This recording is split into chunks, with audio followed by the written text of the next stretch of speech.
Hello. In this video, we are going to solve 4 word problems involving systems of equations. It's going to be a little long, but each of the 4 problems have their own little quirks that you might come across as you go through your own word problems. Here are the 6 steps that you need to follow when solving a system of equations word problem. I strongly recommend that you write these steps down and you follow them for each problem. We're going to read this problem a couple of times. The first time, we're just going to read through it and try and figure out what our variables are. Grandma's Bakery sells single crust apple pies for $6.99 and double crust cherry pies for $10.99. On Friday, she sold twice as many apple pies as double crust cherry pies. If the amount collected for both types of pie that day was $374.55, how many total pies did she sell? What are we asked to find here? We're asked to find the total number of pies. Well, what kind of pies are being sold at this bakery? We've got single crust apple pies and double crust cherry pies. So we're going to let X equal the number of single crust apple pies and Y equal the number of double crust cherry pies. Now we're going to go back through and we're going to reread our word problem, replacing all of the single crust apple pies with X. We're going to replace double crust cherry pies with Y's, and we're going to circle our numbers. Grandma's Bakery sells single crust apple pies for $6.99 and double crust cherry pies for $10.99. On Friday, she sold twice as many apple pies as double crust cherry pies. If the amount she collected for both types of pie that day was $374.55, how many total pies did she sell? So now we've got the key things that we need to write our system of equations. I always go through and I start with our totals. Okay. We know that $374.55 is a total. Well, how did she make that money? She made it with $6.99 times X. So $6.99 for each apple pie, and selling $10.99 double crust cherry pies. So we've got our first equation. Our second equation is a little trickier. We don't have another total, but it's going to come from this middle sentence that says she sold twice as many apple pies as double crust cherry pies. So you have to think, which is bigger, the apple pie number or the cherry crust number? The apple pie is bigger, so X is going to equal 2 times the number of double crust cherry pies. So our second equation is X equals 2Y. We're going to rewrite our system of equations in standard form so that we can set up our matrices. The first equation is fine, but the second equation needs a little rewriting. We're going to move that 2y over to the left side so that we end up with x minus 2y equals 0. Now we're ready to define our matrices. Matrix A is our coefficient matrix. Matrix B, X is our variable matrix, and matrix B is the answers of our system. Now we can set up our matrix equation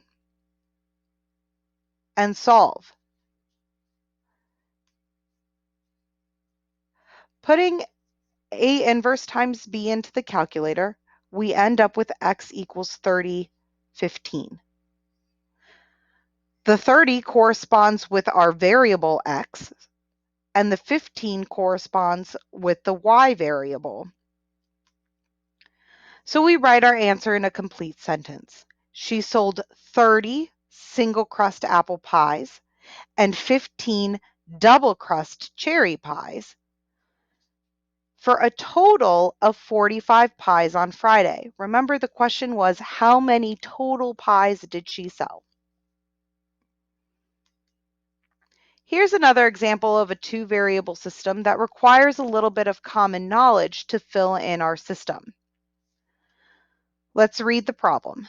Sally has 20 coins in her piggy bank, all dimes and quarters. The total amount of money is $3.05. How many of each coin does she have? So the question we're being asked is how many of each coin? She's got dimes and quarters. So we're going to let X equal the number of dimes and Y equal the number of quarters. Sally has 20 coins in her piggy bank. They're all dimes and quarters. The total amount of money is $3.05. In this system, we have two totals. We've got the total of 20 coins in the bank and the total amount of money, which is $3.05.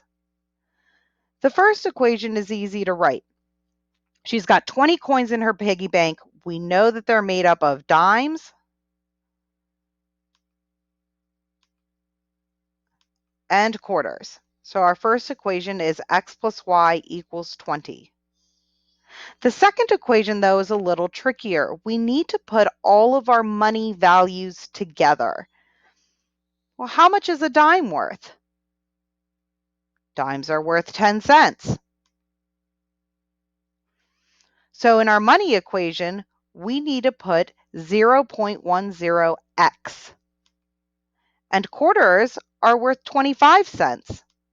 So we're going to add 0.25y. This makes up our second equation of the system. So we need to add that outside knowledge. This system of equation is already in standard form, so we can go ahead and define our matrices. Here's matrix A, our coefficient matrix. Here's our variable matrix, and matrix B. We want to solve the equation AX equals B. We do that by multiplying A inverse with B. When we do so, we end up with 13.7. The 13 corresponds to the number of dimes, and the 7 corresponds to the number of quarters. So how many of each coin does she have?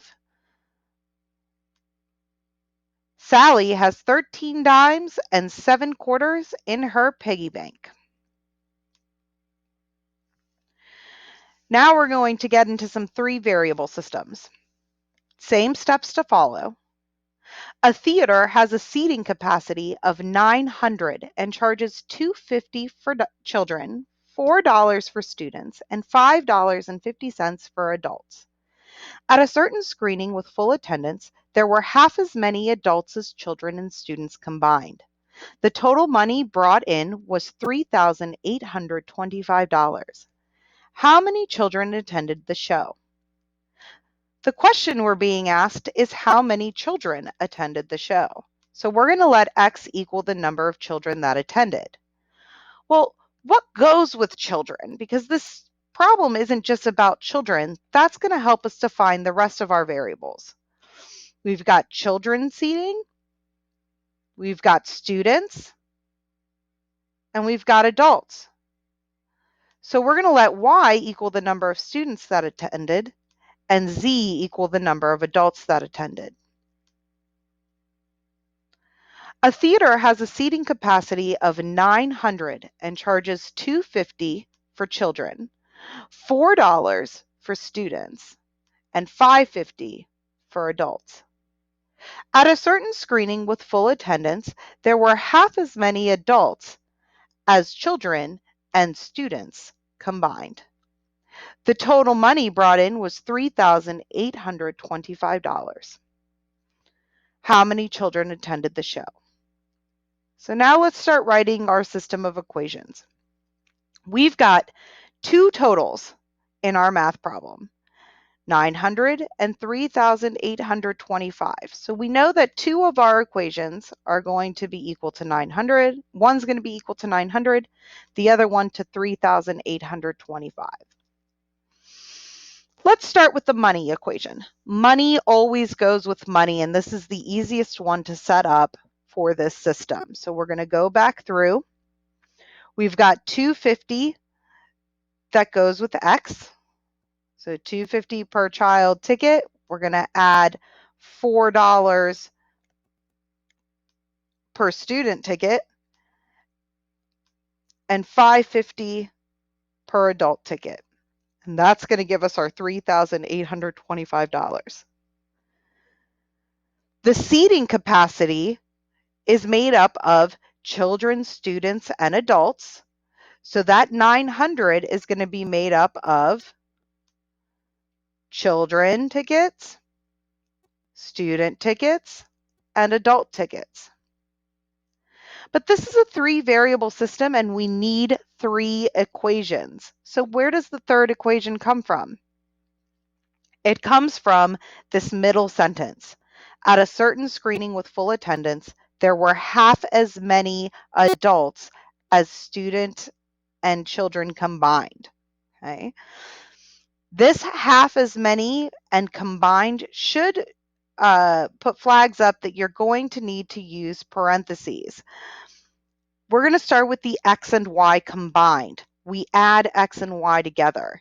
Okay. Then we need to see, where's the half going to go? It says there are half as many Z as X and Y combined. Okay. So half of X and Y is Z. Half of X and Y is Z. So this makes our third equation. We need to rewrite our system of equations in standard form. The first 2 equations are fine, but the third equation needs a little bit of side work. We need to take that 1/2 and distribute it to the X and the Y. And then we're going to move the Z on over to put our equation in standard-ish form. Okay, variables on the left, constant on the right. So here we go. Now our system is set up. We can define our matrices. Here's matrix A. Here's our variable matrix and our matrix B. We're going to solve the equation AX equals B. So we're going to take A inverse and multiply it by matrix B. And when we solve, we end up with 150, 450, and 300. Now that we've got 3 variables, it's even more important that you go back and you make sure that you have your numbers with your correct variables. And you write your answer in a complete sentence. We only needed the number of children. 150 children attended the show at the theater. It is important to note that there were 450 students and 300 adults, but the 150 children attended the show at the theater is what answers our question directly. We're going to do one more example to review what we do with percents. Marina had $24,500 to invest. She divided the money into 3 different accounts. At the end of the year, she had made $1,300 in interest.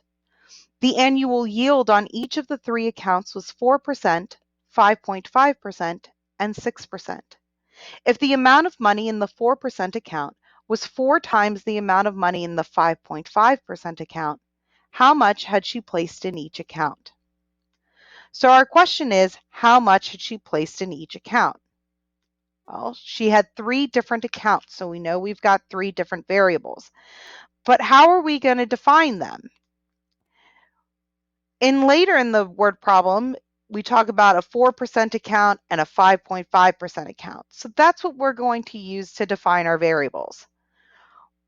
We're going to let X equal the money in the 4% account, Y the money in the 5.5% account, and Z the money in the 6% account.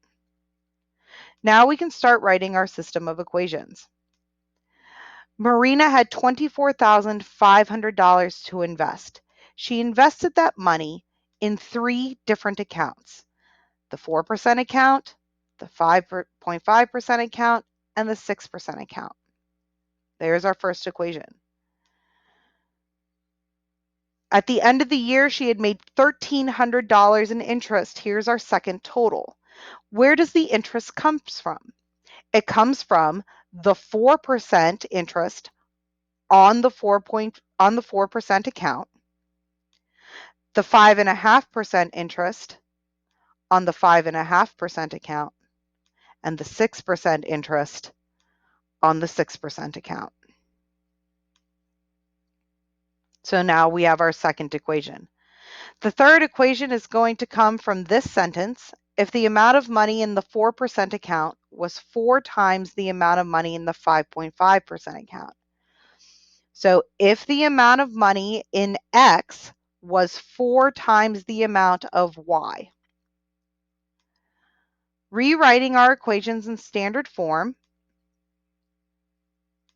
gives us the first one, the second one, and here's our third one. We need to move that 4y over so that we have x minus 4y equals 0. We are now ready to define our matrices. Here's matrix A. Please note that we put a 0 in for the coefficient of z in the third equation. Here's our variable matrix and our answer matrix. We want to solve ax equals b, so x will equal a inverse times b. And here's our solution matrix. Our answer needs to be written as a complete sentence.